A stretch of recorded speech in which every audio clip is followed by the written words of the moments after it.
Hello guys, I want you guys to watch this video. This video you're about to watch now is one of the perfect videos I've seen in the internet. So this man has something in upstairs. This man is talking sense, and if you agree with me, I want you just to watch the video. Drop your comments. I want you guys to bring out your pen and paper. Just jot down something and give this man a thumbs up. It's really making sense. So he's talking about how one of the things that Nigeria is not going forward, and the reason that we have our bad leaders, because our leaders don't put us in heart and they don't think for the future. They just think just for themselves and for their family, without thinking about without having the masses in their hearts. So I want you guys just bring your paper and your pen and listen to what this man is saying. I'll be right here with you. Let's watch the video. When you look all around you and you see poverty in Nigeria today, you think it's by accident. It's not by accident. It is by design. Poverty and ignorance are important ingredients in the maintenance of feudal orders. The more you know, the more questions you would ask. And the richer you are, the more time you have on your hand to think. Your capacity to use your brain is a challenge to feudalism.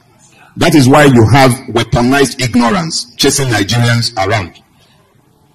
The poverty you also see is by design. Because the poorer you are, the less likely that you are going to ask questions of those who rule you. So you have this idea of feudalism that started as part of a culture, but that has transcended that culture.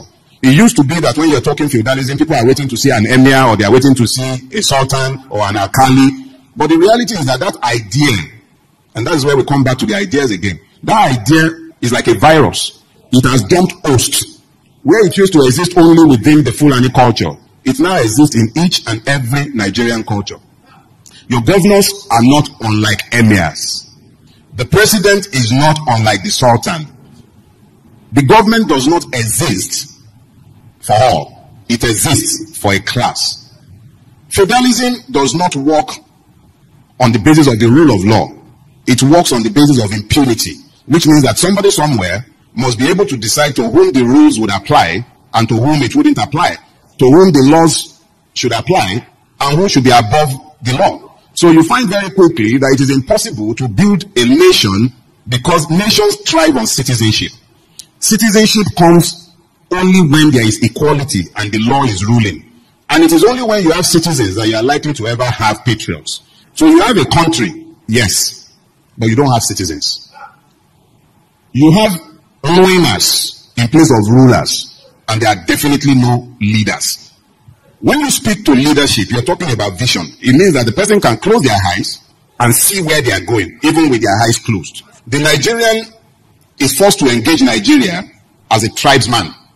You are either an Igbo, a Yoruba, an Ijo, a Kalabari, a Fulani, and you are either something of that or the other. Nobody ever treats you as a Nigerian and a human being.